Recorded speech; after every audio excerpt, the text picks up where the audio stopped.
On today's episode, I had Adrian Brambila on, and we talked about how he's made millions of dollars through affiliate marketing and how you can get started doing it as well. On top of that, we go over how he lived in a van for almost a year during the pandemic and what it was like trying to run his business, travel the country, and live this minimalist lifestyle.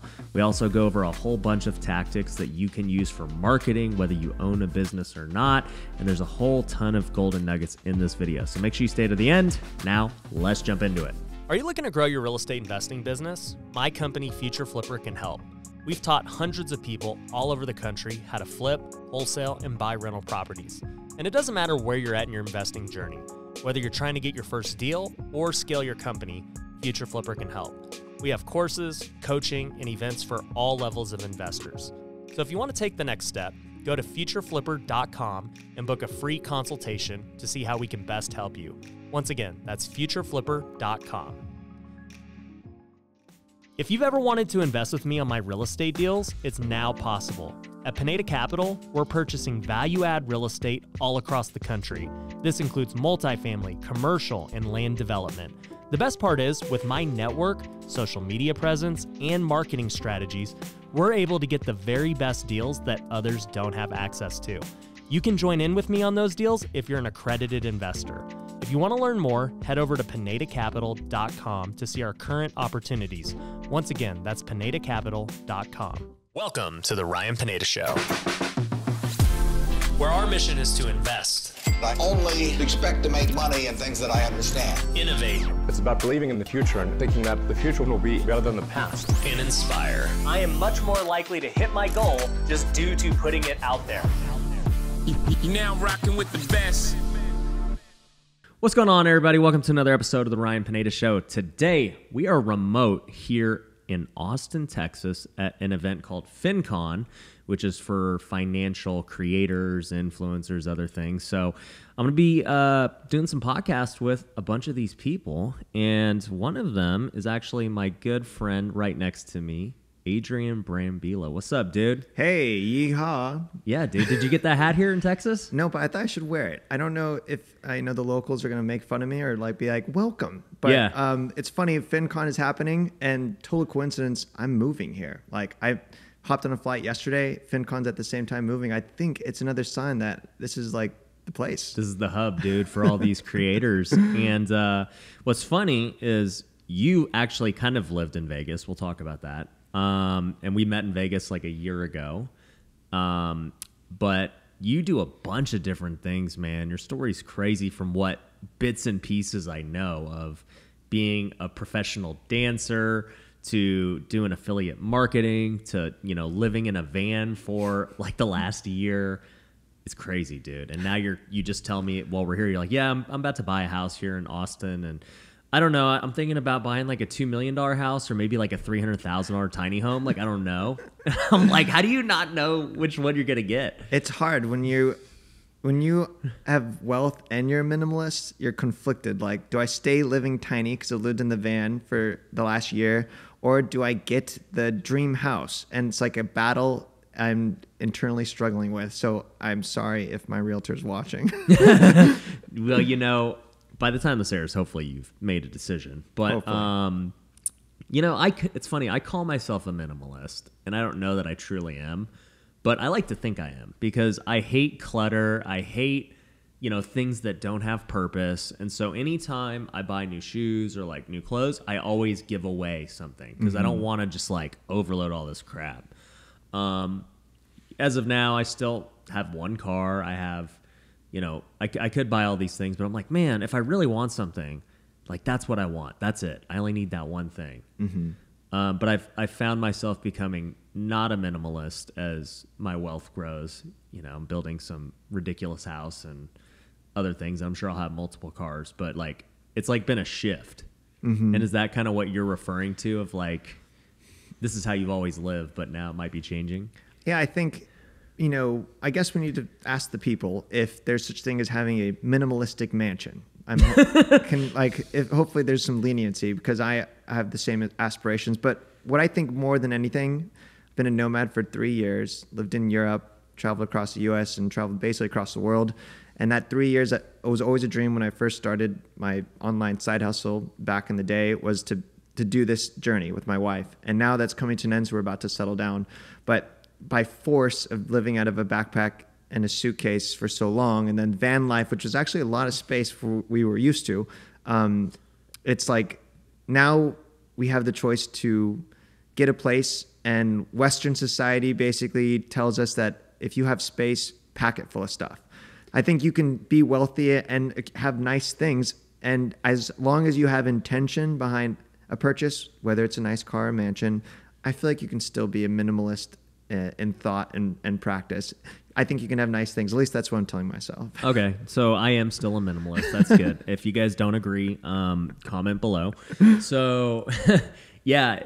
Well, also, too, minimalism is a type of architecture and design. Yes. So, at worst case scenario, the design can be minimalist, even if I fill it with crap. So, yeah, dude. Let's talk about like where you came from, man, and how you got to this point. Because, dude, you're crushing it with affiliate marketing, and I want the listeners to know, like, we're gonna talk about how they can get involved with affiliate marketing too. You know, a lot of people, they may watch me and say, well, man, how am I gonna start a business? And, you know, yeah, Ryan can do that because he's experienced, he has knowledge and whatever. I don't have that. And the fact of the matter is there's a whole different side of the ball game with affiliate marketing where you don't have to have the product. You don't have to be the expert. You can go help the expert sell as long as you're just a good marketer. And, you know, we'll talk about that later, but tell me a little bit about how you got to that point.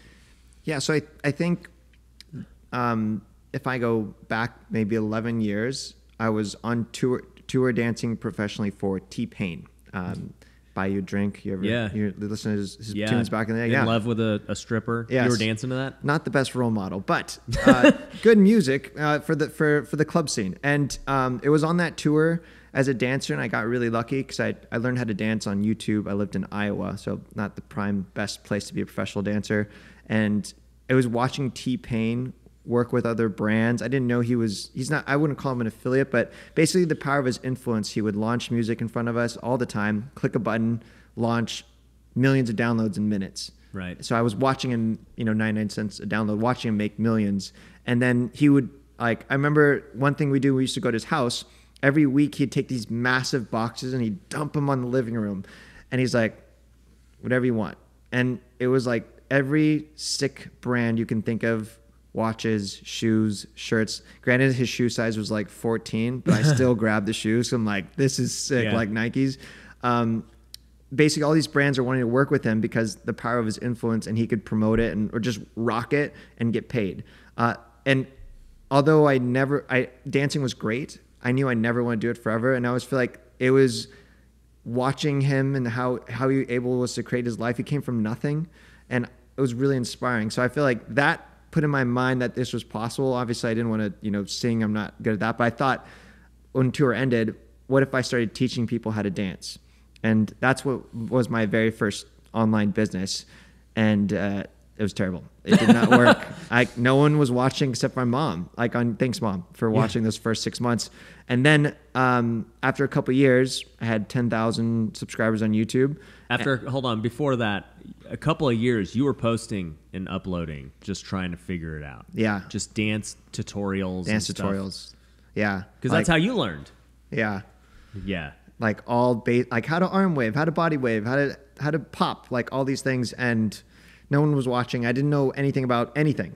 Right. I just knew that I'd feel like if I posted something would happen. I actually naively thought that you made all the money through the AdSense. Yeah.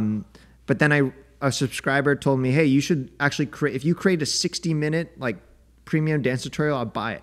And then that subscriber like gave me that idea, and I did create it. And that's after 2.5 years, I made $1,000 in that month. So that was like the game changer for me, which then I was like, oh my gosh, you need to have products. Right. You can't just post online and make money. Right. And then once I following grew to maybe like 80,000, this is now a couple years later, I was the number one place people were learning how to dance, popping the robot. Very tiny niche, by the way. I never made more. you hit the cap. 80,000 was everyone that wanted to learn. Pretty much. I don't know why no one else wants to learn the robot. It's a great move to pull off at a wedding. Then I was doing this for free. Subscribers would tell me, Adrian, what's the hat that you're rocking? What's the jacket?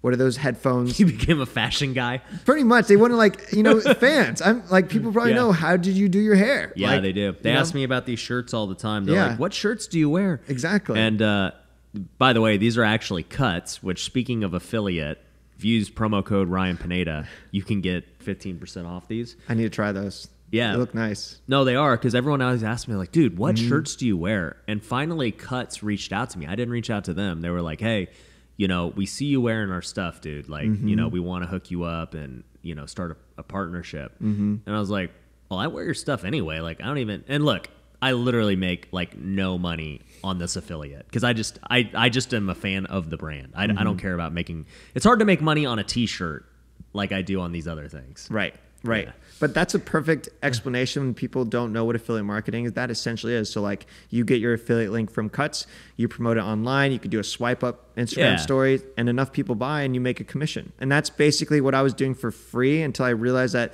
when I was recommending Skull Beats or Skull headphones or whatever I was rocking in clothes, that I could actually make money when I referred people. That's how I first learned of affiliate marketing. Right. So one thing that you brought up was AdSense. And like a lot of people who jump into YouTube and stuff, they think AdSense is like the big money maker. And I think here at FinCon, I haven't gone to the event yet, but my guess is many of them are going to be like so focused on that. And it's just like, dude, AdSense ain't where it's at. I met about a dozen creators yesterday, and I was, think of questions to ask interesting people. And a lot of these people I don't recognize because I'm not really in that space that much. They're half your age. And they're pretty much half my age. I'm 32. So like these are young. They're 15-year-olds talking about how to be a millionaire. Pretty much. But I asked them, "Are you doing this full time?" And then not to see, just like I'm curious, like because when they say yes, you say congratulations. It's so amazing because it is to go full time off your content. But a lot of them are not. They think that the money is in the AdSense or getting paid from TikTok views or YouTube, but as we know, the real money is in having a business, having a product or service to sell. And so really the audience is traffic. YouTube, there's Graham Stephan, they're great examples of people who make so much money from the AdSense, but you make way more money, I think, when you have your own products and services. We're living examples of that. Yeah. So I think that's just something like AdSense is great. It could be a great revenue. It could be $1 million revenue. But if you want to make money from day one, you need to have something to sell. Yeah, and it's not to say AdSense is bad or anything. Like, I have a goal to get my AdSense to over $1 million a year. Like, you make $1 million a year making videos. Like, crazy. It's crazy that could be a thing. And I think one day we will get there. Yeah. But in comparison to my businesses and products, it's a drop in the bucket. Definitely. I agree. I think so. Once I started learning about affiliate marketing back in the day, I then thought the idea of, I'm capped at this niche of teaching people the robot. Can I capped at teaching people the robot? Pretty much. Like there's only so many people. There is. Again, I'm super disappointed still to this day. That wasn't my $1 million business. But then I thought like, hey, what these other brands, I can be an affiliate of them. What if I run ads and drive traffic to people who want to buy their products? And that question led me on the journey to where I am today, where I promote over 300 active companies right now. I'm running ads to. I have dozens of brands that you would not even know it's me behind the scenes: beauty, makeup, fitness, health, nutrition, teas, foods, everything except NSFW. So I'm not touching weapons, not touching adult stuff. Everything else, pretty much fair game. Yeah. And I run ads. I promote their offers. I collect leads. I have hundreds and hundreds of thousands of emails. And last year I did $750K in income, which means I probably sold like 3 million in gross. And this year is looking to be a lot more than that. So it's crazy that one question, figuring out, is it possible to sell other people's products for a commission online? The answer is yes, you can. So, man, first off, congrats on such an amazing business model where you haven't had to create these other products, right? Like you have 300 brands you work with, they'll fulfill, they've got their product. All you have to do is just drive traffic to it, you know, and sell. And honestly, with what you're doing, you probably don't even really do much selling. It's just like they land on the landing page and they decide whether they want to buy or not. I 100%, because when I explain to people that I work with 300 brands, they expect my like personal brand to be like, you should buy this, and that's why you should buy this, and you need to buy this. So it's like I'm selling out, but everything happens on the ads behind the scenes. I'm only showing this jacket to people I think would want to buy the jacket. Right. Or again, most of the money I make is actually not from my personal brand. So it's just your business. It's a business brand. Your personal brand's not like has anything to do with your current business. Right. Yeah. Right. And we'll talk about what you're using your personal brand for. For sure. But let's just talk about your business. So, you know, if you do say $3 million in gross commissions, right? And you said you net $750 from that. That means that you spent over $2 million on the ads to, you know, generate that revenue. My question is, how are you picking the brand you want? How are you managing that many ads? Because I know I just started running ads for Future Flipper and, you know, my real estate education. And managing ads is like a pain, dude, because my ads guy, you know, there might be something broke in the funnel. There might be this or that. And there's a reason it's not converting. And the real estate ad space is extremely expensive because digital products sell for so much. And then he's always like, man, you got to film some new ads this week. And I'm like, dude, I filmed ads last week. He's like, well, you're getting ad fatigue and, you know, the cost per click is going up. And I'm like, oh my gosh, dude, I'm so tired of this. So like, how are you picking the brands and managing these ads? Yeah, that's the $1 million question. And just to clarify, that 3 million is like gross sales, because usually as an affiliate you don't make 100% commission, so it's 20-ish% or average probably. But so I've changed the way I run my ads. Prior to how I do it now, I had time to be spending in an ad dashboard all day. So I picked one brand. I tried to scale it. One I'm very well known for in the affiliate space is Lady Boss. They're really associated with ClickFunnels. And I've seen her. I've been to what's their event called? ClickFunnels is an event that usually Funnel Hackers Live. Oh, Funnel Hacking Live. Yeah. Yeah. Oh, I remember seeing her speak. Yeah, that's actually where I first heard of her, and I became their #1 affiliate a couple months. I sold 7 figures in months after that. Wow. And I scaled it. And then what happened to me? Mad respect to Lady Boss. Love them. The biggest risk as an affiliate is not your business. And so when cut you off, when they moved off ClickFunnels, all the thousands of customers I sent that had reoccurring residuals of 15, 20K per month, they didn't transfer that. And they cut the commissions in half. Right. And so I woke up to that email. I'm like, wow, this is the problem of scaling and going all in on a brand. Luckily, I did something smart that I recommend every online business does. Your social media followers are great, but needing those leads and emails can make you survive if a platform dies or if the company promote changes. Because then what I did, I said, hey, Lady Boss is great, but there's this other 3 companies you should probably check out too. There's Manly Boss. Yes. So, I mean, that saved me. And then I changed my strategy completely. I don't want to do the drama of scaling, which is scaling, if you have no idea what it is, basically saying, hey, your budget's $5-10 a day. How do you get to $1,000 a day? And how do you make sure that math works? Right. So now my strategy is more I want to spend a little bit of money, and I want to make as passive as I can. I'm not trying to. I have not the best cost per click or a low CPM. My cost per conversion's higher than it could be if I really optimize. But I have time. I'm making it really passive. So I'm trying to make a small amount of money across the same formula across 300 brands, and that formula, every brand typically pays me I think they average like $10 a day.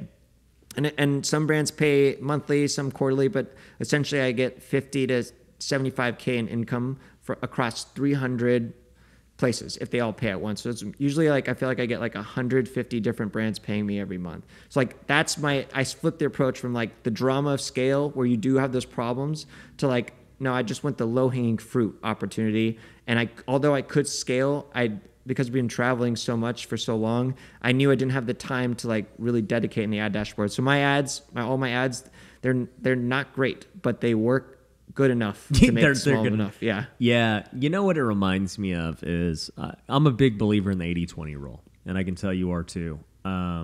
It's just like, look, this is the easiest way to do it. I make great money. If I wanted to double my income this way, I could, but man, it's gonna be a lot of work. And it's funny. I'm revisiting the 4-hour work week. Classic. Which, yeah, Started it all for me too. Exactly. And I remember reading it back in 2010. I was 21.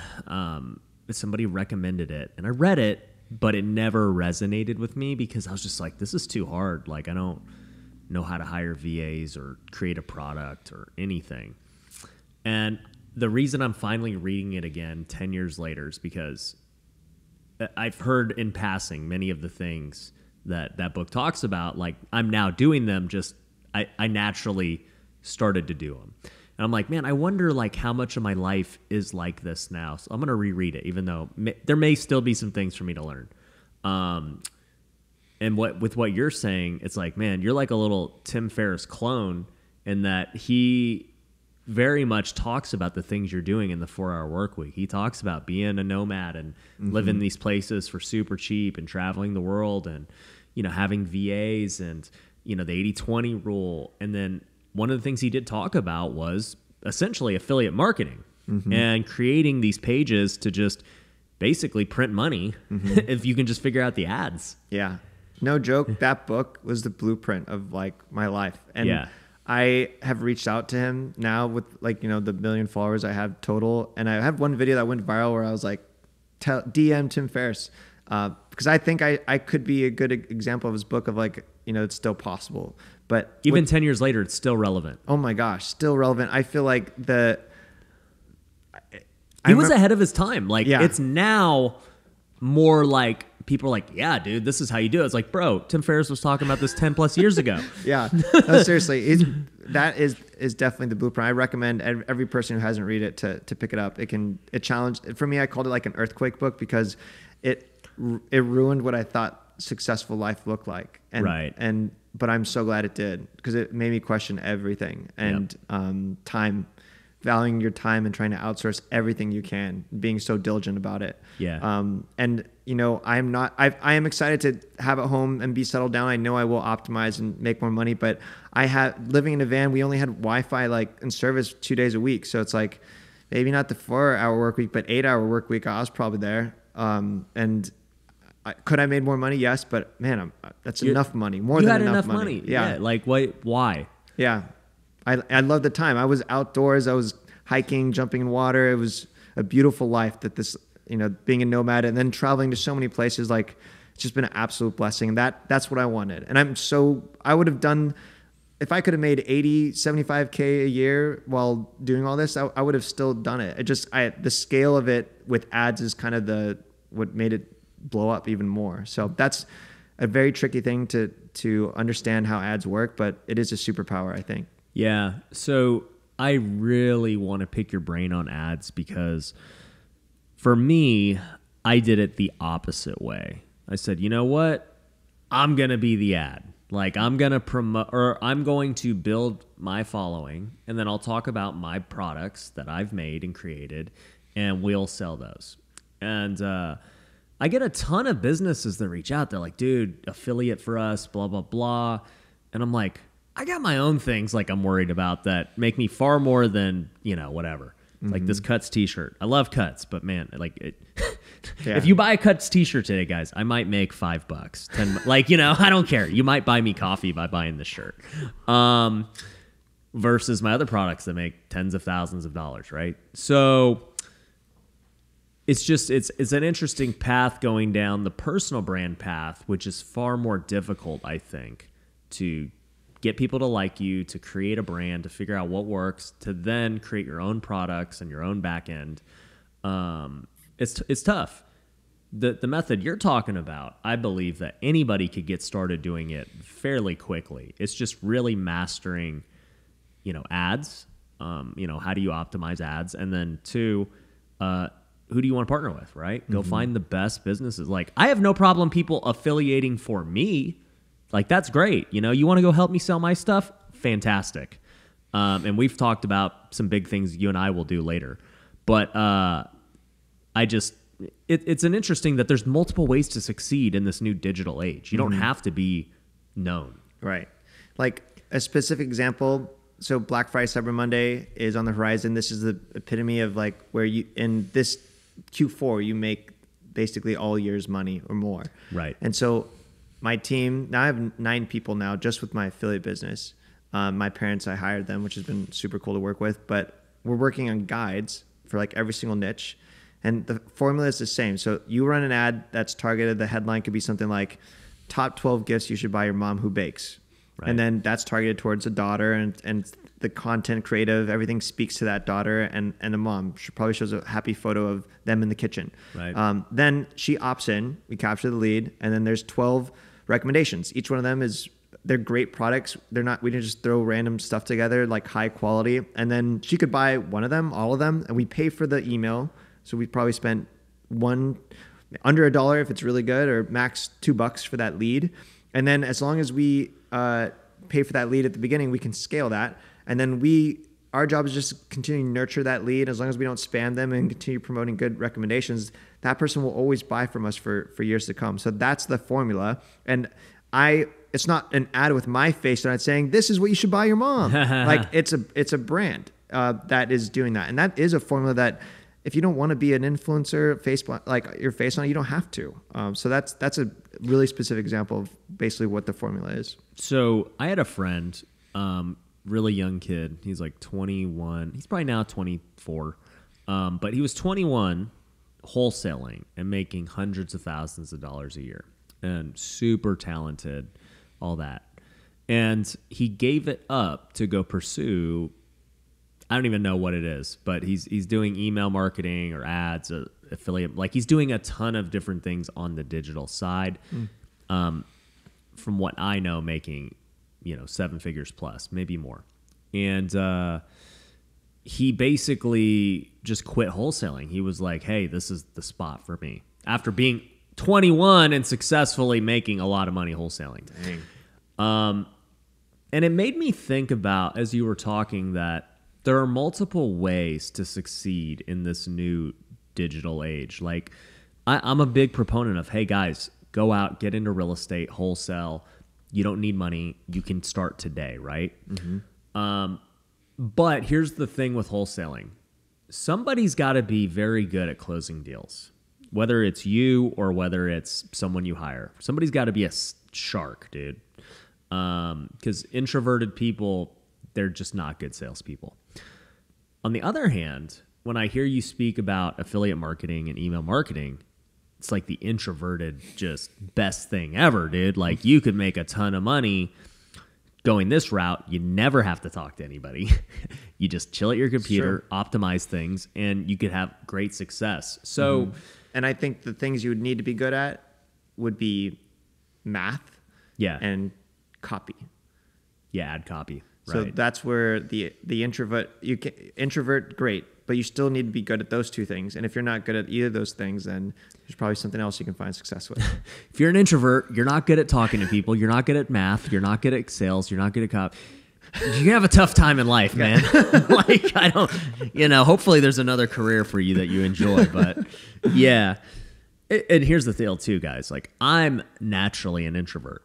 I tell people this all the time, especially like I'll hold events with hundreds of people. Like last night we held a pop-up. We had like 100 people there. It was crazy. So cool.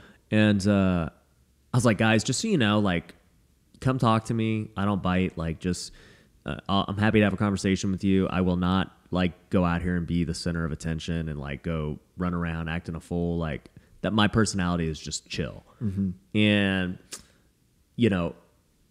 if it was up to me, I would not be talking to strangers and like mingling. Like, I'd rather just be by myself chilling. But I've learned to adapt to whatever it is I got to do. If I got to do an event, I will do the event, and I'll show up. Mm-hmm. If I have to go talk to a seller, I'll go do that. When I was flipping couches, I had to go meet strangers to make money, like every day. I had to go walk into some dude's house, pick up his couch. Intimidating. Yeah, go negotiate, and then I'd have to go sell that couch, deliver it to a new stranger, and I did that, over 1,000 times. And so were you good at it from day one? I was always a good negotiator. The thought of meeting a stranger to try to talk about a financial transaction, did that scare you? Or I think because I was talking about, I think it didn't scare me as much because we were both going there for a specific purpose. You want to sell your couch. I want to buy it. There's no small talk or, BS, right? I guess the introvert might have more of a problem when there's no agenda or it's like, true. hey, we're going to just go to this party and whatever. So it's very transactional on that side of things. But I guess my whole point with the introvert is there's multiple ways to succeed. Definitely. Even if you don't want real estate, this digital side with e-commerce and everything is so big. So I want to transition and talk about van life, dude, and what that was like. But before we do that, let's hear a quick word from our sponsor. Have you ever wanted to invest in real estate, but you didn't have the time to find deals yourself? That's where Fundrise comes in. Fundrise is a crowdfunding platform that has transacted over $5 billion in real estate and has over 150,000 active investors. While many funds, like my own, require accredited investors, Fundrise allows anyone to invest with as little as $500. If you'd like to learn more, check out fundrise.com. Once again, that's fundrise.com. A quick word from our sponsor. One of the best ways to get off-market real estate deals is through cold calling. And if you want to reach as many people as fast as possible, then you need Batch Dialer. With their predictive dialing technology and built-in CRM, Batch Dialer is one of the top dialers in the industry. You can switch between single or multi-line dialing, as well as do voicemail drops and call recordings. And for being a listener of The Ryan Pineda Show, you'll get a 7-day free trial. Just go to batchdialer.com/Ryan. Once again, that's batchdialer.com/Ryan. Now, back to the show. So what made you want to do the van life, man? And by the way, everyone, if you want to go see it, go check out his TikTok. We'll link to it down below. You can see so many TikToks he made in that van. But tell me the process of you're like, dude, I'm going to do this. What it was like getting that van set up, because, dude, that ain't no cheap van, dude. I don't know if people think, when they're thinking it's a Scooby-Doo van or whatever, no, this is a boss van. Yeah, it is a home. It is, and that we have no home. That is our home on wheels. But so before COVID, we lived in Ireland for a year, and we did 1 year in Europe. We were going to do our final year of the 3 nomad life in Asia, China, Japan, Thailand.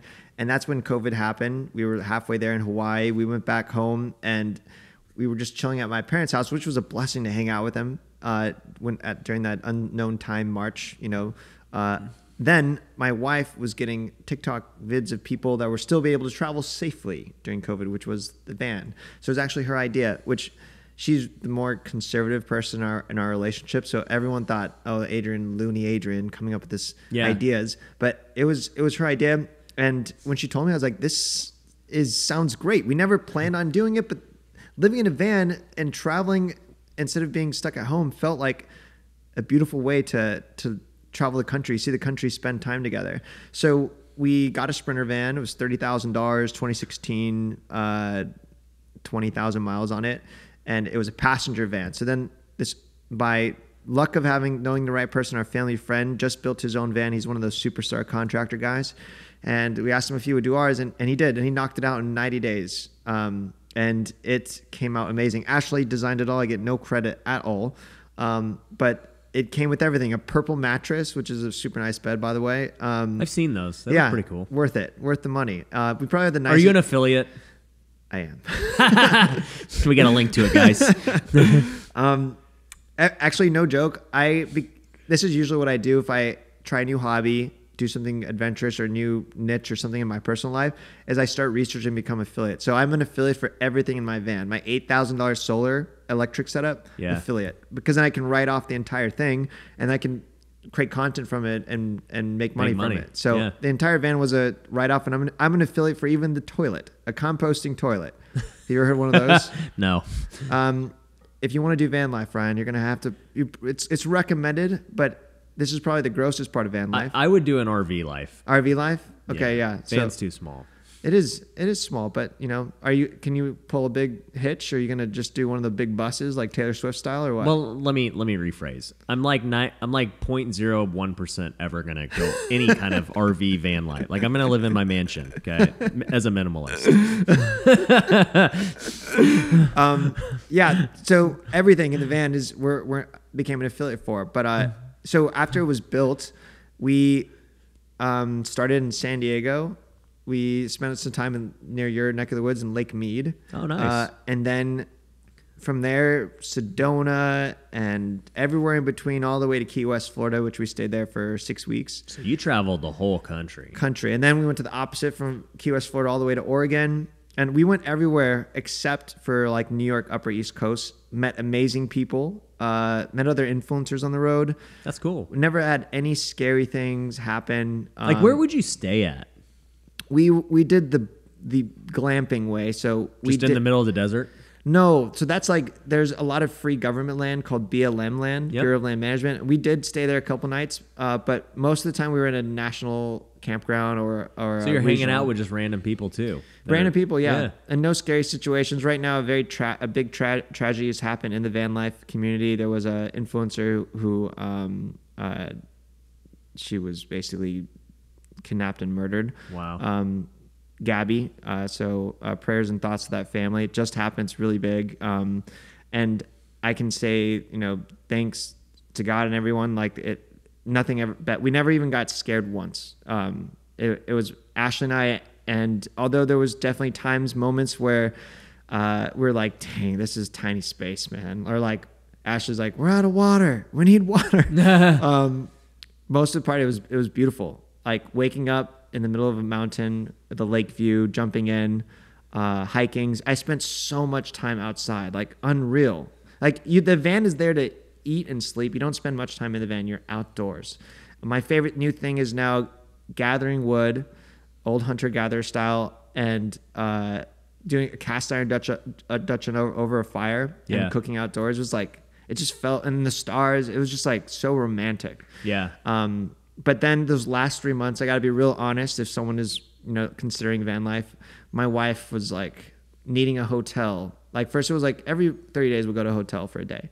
And then it was like every 3 weeks, every 2 weeks, every week. The van life was starting to wear on her. Was there a shower in the van? How did you shower? Okay. There's a shower. We got a 50-gallon tank, lasted us about a week. And then we would need a refill on food and water. You did it for a year? Almost a year. So was there like an artificial, you were like, hey, we're going to do it for a year? 90 days was actually the first take. And then we kept doing it. So like, I guess my question is, she's starting to get kind of tired of it. Like why not just stop it? We didn't know where we were going to live. We have like, the thing is like a lot of RVers, they still have a home to go back to. Yeah. We haven't had a home in 3 years. Right. So for us, we were lost. Like we didn't know, we were exploring to see where we want to live. And actually we fell in love with Austin. Yeah. And then I almost became your neighbor. So I know. Well, don't you have a house in Vegas or something? We were just renting a place. So if Austin doesn't work out, I'll come back and be your neighbor. So all right. I'll make sure I'll get a home like right underneath the mountain. So every morning I'll be like, hey, Brian. Well, I got 2 acres. So if you want to like park the van somewhere, we could talk about lot rent. Oh, wait, no family friend discount? Well, there'll be something. You got to bring some value. Okay. I'll think about it. I'll let you affiliate something we've got. So, yeah, I guess my question is family wise. How do you think the van experience was for your marriage? Our marriage is the best it's ever been. That's great. We spent so much time together because Ashley's our CFO. Most people don't know this, but I have a 20-person marketing agency. And then I have a fabrication shop, 22,000 square foot warehouse in Kansas City. And then we also have a print and design shop. Each one of them, it's all these like small businesses that we own. Ashley is a CFO of everything. And I have a couple of partners in the others. And so we work together, which most people don't do with their significant other. And I don't. And then we live in a van together. So we were inseparable. There was one time where we got in a fight. And Ashley went to the front of the van where there's a curtain, and she went in front of the van. I was on the bed, and she went one time. Besides that one time, our relationship's the best it's ever been. She's my best friend. It's been great. So I've met so many people we would talk to, and they said, "You must love your spouse because I could never do that." Yeah, dude. I was just curious. How it ended up. You're either gonna have a strengthened marriage or be divorced. One of the two was gonna happen. Yes, 100%. So. Tell me about, obviously now you have the van. How much was the van, by the way? Like you said it was like 20-something grand. How much did it cost to deck that thing out? So this is what's crazy. The market changed a lot, just like with everything, house, cars, but we only spent 75 grand. The family friend discount on labor made that. If we were to hire, if it wasn't for him, we were quoting it out, it would have cost like 100 grand to build. Yeah. And then now running comps on the van, it's like 150 to 180 we could sell, which is insane. Wow. Out of any van that we've seen, we have the best tech setup. Wow. Because we both worked. And so we have. You needed it. We needed it. We have so much solar power and battery, and we have everything. So the solar was just for all the stuff in the van. It's not like solar panel. It's not like electric van. Right, exactly. Yeah. It's all for outlets and cooking and induction stove. Yeah. Okay. Yeah, that's crazy, dude. That so you basically built a home on wheel, like you said, home on wheels for 100 grand. Yeah, honestly, it was a time of my life. You gonna sell it? You gonna keep it? I don't know.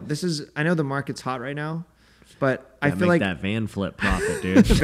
I know, dude. I'm gonna branch off of one of your companies, Van Flippers. Dude, I'm with it, dude.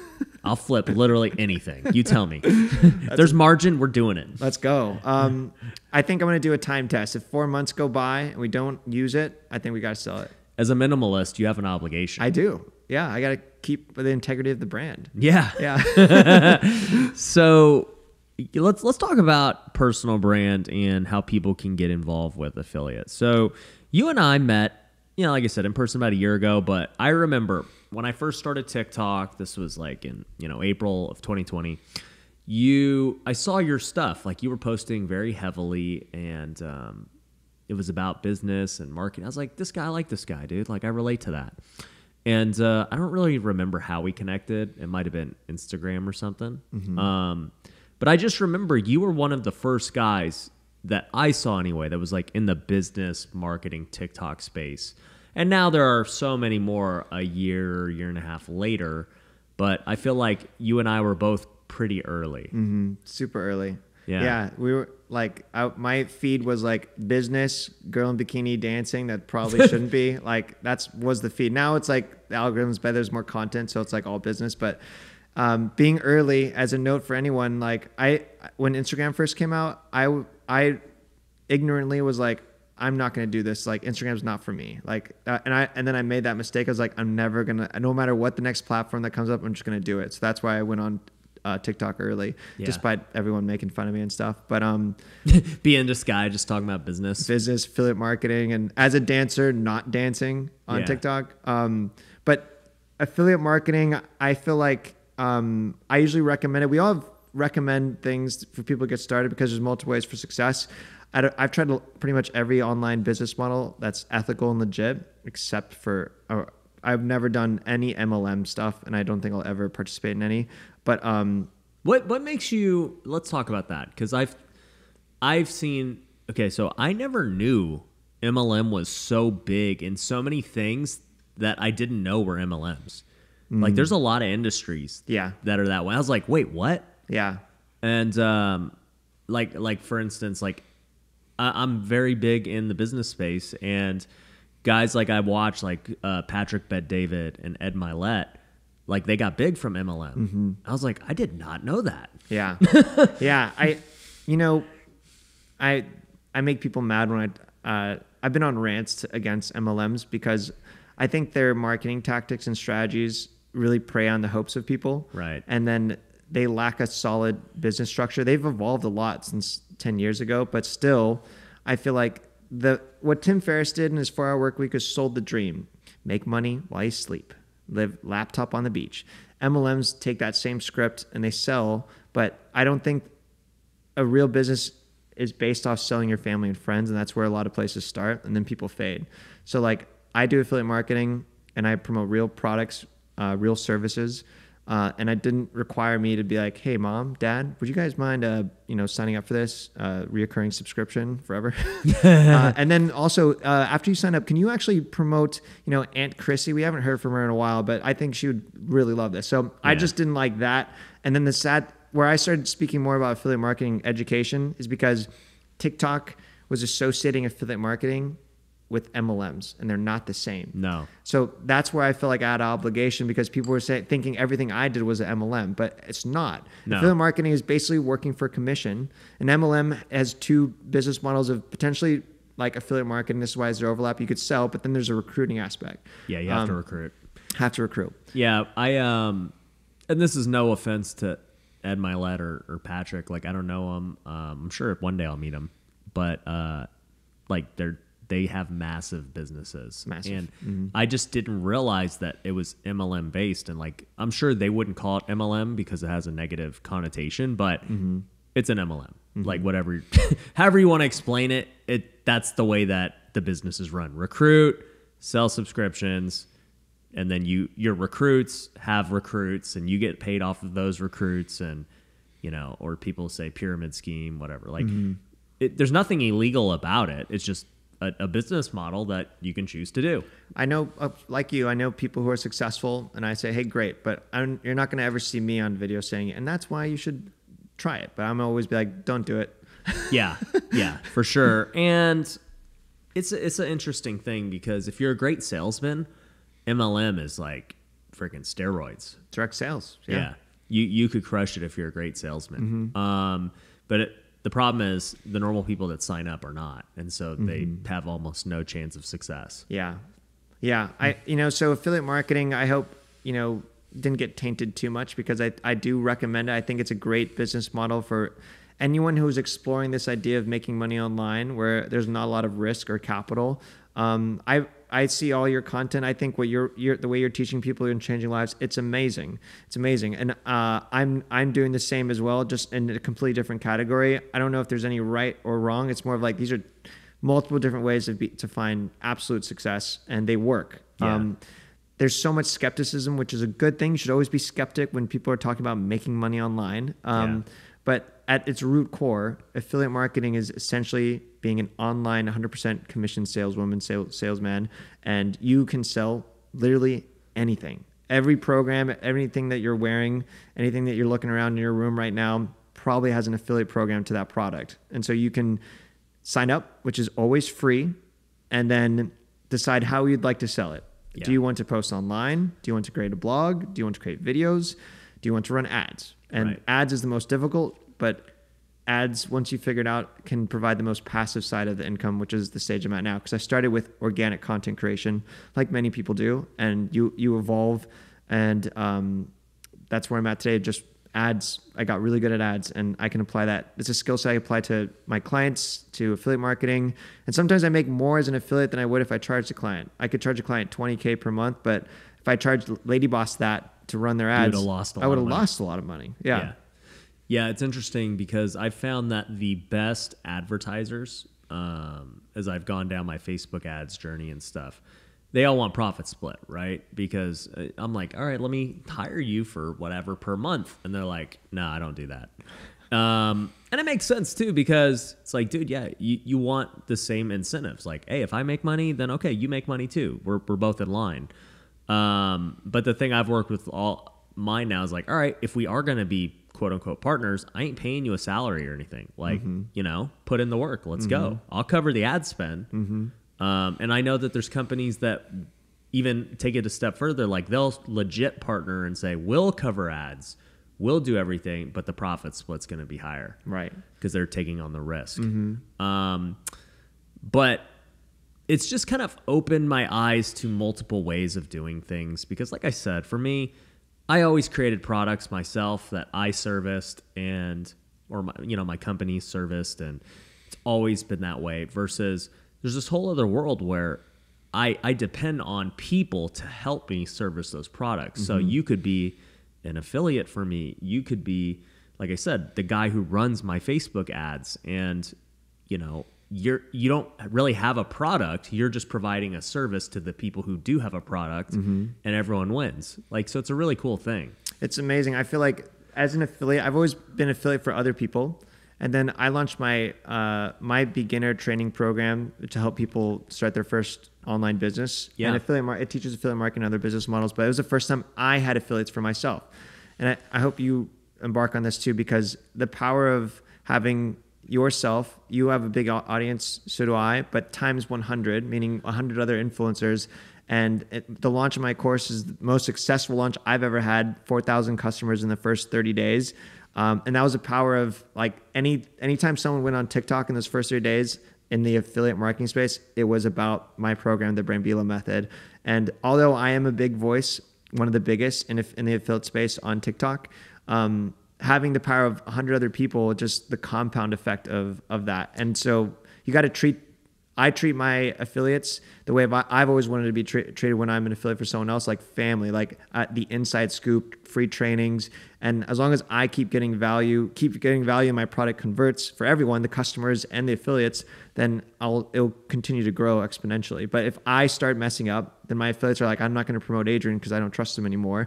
Or if my product actually isn't helping people and they say, hey, the customer goes to the affiliate, say, hey, you told me to buy this and it sucked, then they're going to stop promoting. So it's like good business at the end of the day can grow through affiliates or ad traffic or whatever it is, but you have to have at the foundations a good business that actually works, that helps people. Yeah, 100%. And I think for you, like, so you launched the Brambila method, and I remember seeing you post about it. I remember seeing a bunch of other people I know post about it. I'm like, dang, this dude did it the right way. Like, what an amazing launch for a product. And every time I go to launch a new product, right, you got to think about it because, are you going to do sales? Or are you going to do like affiliates? Like, what are you going to do to really get it out there quick? And are you going to buy ads? And the way I watched you launch, I was like, that was genius, dude. Like, everybody is posting about it. And, what a launch you guys had. It was insane. I treat my affiliates like family. Like I give them most of my time that I do not give to anyone else because I know that they see value in the relationship. And honestly, that idea, it should be in the ClickFunnels book because I feel like I really took an idea that I learned from Russell Brunson, but I kind of added a lot of scale to the idea because he has this concept about recruiting like 100 people that you'd like to collaborate with. But I was like, what if I made it like a contest so we had thousands of people apply to be an affiliate. And these aren't just like, I have 2 subscribers. Like some of them had millions of subscribers and they didn't make it in. We were looking for people who were authentic that could represent the kind of the philosophy of the Brambila method. And then by having them all team up together and giving them everything they need to find success, everyone made money as an affiliate in that first. I think we had like 88% of the 100 affiliates made a sale. And then some of them, we did pick some beginners, and then some of them have already generated like 40, 50 grand in their 90 days. Like that's a nice side hustle income from being an affiliate where you just promote and then that's it. You don't have to, we're taking care of the customer. They get to make a commission. Just like for me, that's how I've made all my money, still make a majority of my money is I'm sending you the right person who wants to buy. You please take care of the customer. And then that's all I have to focus on. Right. So yeah, guys, we'll link to it down below. If Adrian's nice, he'll give me an affiliate for it down below. Actually, I do have something for your audience. Okay. If people do want to learn about this different way of making money online, and the philosophy is to basically risk nothing, earn everything. So sweat equity type of business models. My team and I did create like a really awesome valued package. So brambilamethod.com/Ryan. Dude, this guy's already ahead of it. Okay, let's go. And so that's an offer that is only for your people. So please don't share that. But if you follow and love Ryan, that because I do, then you're going to have something really awesome for you to check out. So we'll link to that down below. Honestly, I don't even know what he's offering you guys. This is brand new news to me. So I'm down with it though. And him and I talked off camera about like the Brambila method. Cause like I said, I saw it so many times and I just didn't really know exactly what you guys were doing other than I'm like, okay, they're doing affiliates. They're talking about ways to make money online. And then you told me some of the things that is included in the course. And I was like, wow. like really there's no excuse why someone can't make some money today. Like, and you don't got to make $50,000 the next 90 days. Like if you made say $5,000 the next 90 days on top of whatever you were doing, a lot of money, dude. Yeah. Every day I wake up to the customer group and there's someone who's landed a retainer of 5K, or there's someone who's made their first sale, which is a big deal. Your first sale online. That's such a big monumental moment to prove the concept.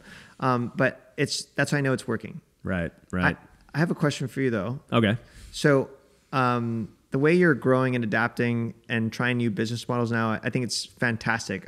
We were talking about like the only person I feel like that does that at the top level is Ty Lopez, and you may have different opinions on him, but I respect him as a business person, how he's adapted. But I wonder, a question I would ask him, same for you, is like, do you have this master plan or vision that's thought out, or are you more of like just intaking feedback from your surroundings and the people you meet, and then you have the adaptability to say, whoa, I do like that idea, now I'm going to pivot and just execute? Or are you like, there's this vision and everything you're doing is trying to get like help associate to that timeline? That's a funny question. I think were we at dinner last night, talking to video crew, they literally asked me the same question. Not my crew, but people from the meetup. They're like, man, like all these things you've done, did you know you were going to do them? I'm like, no. I just was like making TikToks one day and, whatever happened. And even with all these businesses like Lunar Ecom, I never thought I'd be getting in the e-commerce automation game. I'm like, this is a scam. I don't want to do this. And eventually, after trying it myself, I learned, dude, okay, this is legit. And so, I pivoted into that business full force. And speaking of affiliates too, with that business, I had a ton of these guys who wanted me to affiliate for them. And my main fear was, dude, if this guy doesn't fulfill, this is bad. It's one thing to affiliate for Cuts, the t-shirt. If Cuts doesn't fulfill, whoop-de-doo, dude. Like, go get a refund. They'll refund you. It's a shirt, like whatever. But, these e-commerce stores, which are tens of thousands of dollars, if they don't fulfill, like, you might be ruining someone's life. And so I was like, it's too risky for me personally because I just have to be in control. But long story short, I pivot to that. I pivot to starting a real estate fund. And you mentioned Ty Lopez. I know he has a fund now. Yes. I've seen that. He's buying Pier 1 and like these defunct brands. Yeah. And for full transparency, we invested into your real estate fund. You did. And I'm really excited about it. And I feel like, I trust you. I've met you. I see your content. I think if we invest in other real estate funds, but no one is a content creator. So we don't see the property at the beginning and you don't see what happens and you get like an email update. But I feel like your take on it is very different. I think out of everything you're doing right now, I feel like that could add a whole new level of transparency to real estate funds that no one is doing. If you take everything else you're doing and you apply it to that, but I'm excited and you keep offering opportunities, like we'll keep investing in that. And I think anyone, if you're first of all a accredited investor, it's like this is a game we're familiar with. We love the past. We don't want to manage anything. We want to send. You want to live in a van. I want to live in a van. Now we're going to make passive income. Is that too much to ask? But like that's basically what you've offered now with your funds is like to participate in some of the deals. So it's super exciting. So yeah, no, I'm happy to have you, dude. And for anyone interested, that's PinedaCapital.com. But like to get back to your question of, did I plan this? Absolutely not. Didn't plan any of these big moves. Is there a big vision overall for what I want to do? Not really. I don't have like a 5-10 year plan. I don't have like, hey, I want to be a billionaire, or hey, like even on the charitable side of things, I know there are people who are like, oh, well, I want to feed 1 million kids or something crazy. Like, dude, I want to do all those things. Those are great. Like if I became a billionaire, that'd be fantastic. If I'm able to have so much philanthropy, that's fantastic. But I don't have a idea of like what it looks like, because everything to this point has just been being observant to opportunity and what the world is presenting me, who God's putting in my life, what kind of opportunities are right there. And it's my job to, when I see that opportunity, pivot and adapt and take it. Because as we know in life, like, stuff doesn't last forever, dude. So it's just like, you have to make the decision fairly quickly. Like, the most successful people, they don't procrastinate. They don't like, oh man, I don't know if this is the right move. Maybe the timing's not right. Like, they're like, oh, this is it. I'm all in. And they may have been fully committed to something else, and they will shift. They have the discipline to be like, this is it, dude. And I see that happen a lot of times. Like, an easy example, and probably people listening, would be school, right? They're in college. They're like, dude, but I'm 2 years in. I'm 3 years in. I got to finish. And I'm like, dude, a year from now, whatever, TikTok might not be where it's going to be, right? You have this opportunity. You're gaining a following. You can always go back to school. You can always go back to playing it safe. But, man, people who strike when the iron's hot, dude, they have a lot of success. 100%. 100%. I actually had this conversation because we're here at FinCon, and I brought my whole content team.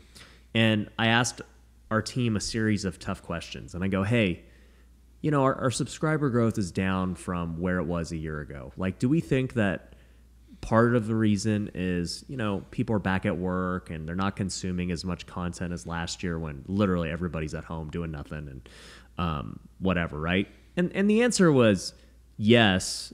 We, like, talking to other YouTubers, it's a fact. People just have less time today.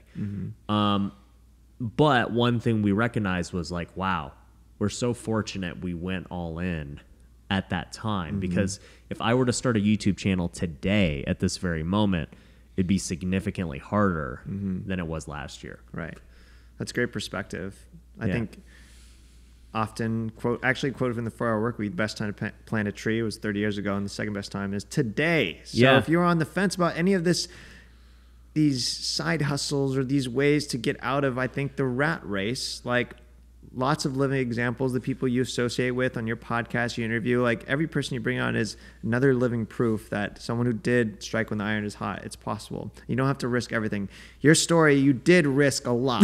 Yeah. You did. I did not. I was way conservative. I waited till my side hustles made the same as my full-time job was like $50K, but there, you know, we all have different thresholds, but look where it's paid off for you. It's been amazing. Yeah, dude. I just love risking it. I love it. Even today, I'm like, what are we doing next? Like, let's go. That's awesome. So, yeah, dude. Well, I'm glad we got to connect, man. I think you're going to love it here in Austin, whether you buy a tiny house or whether you buy a mega mansion. Either way, I will still consider you a minimalist, just like I consider myself a minimalist. I'll do the same. Thank you. We'll get minimalist shirts, and maybe we'll make a brand out of it, and we'll just start affiliating and get affiliates for it and start the minimalist brand. The master plan. Thanks for having me. Yeah, dude. So we'll link to everything we talked about down below, guys. Make sure you follow Adrian on TikTok, YouTube, Instagram. He's got some great content on affiliate marketing, as well as the occasional robot. There we go, dude. That's how we're getting out of here. All right, guys. We'll catch you on the next one. Peace. Thanks for watching The Ryan Pineda Show. If you want to work with me, head over to ryanpineda.com. You can find my courses, coaching programs, and upcoming events. We also have free resources you can download, so head over to ryanpineda.com.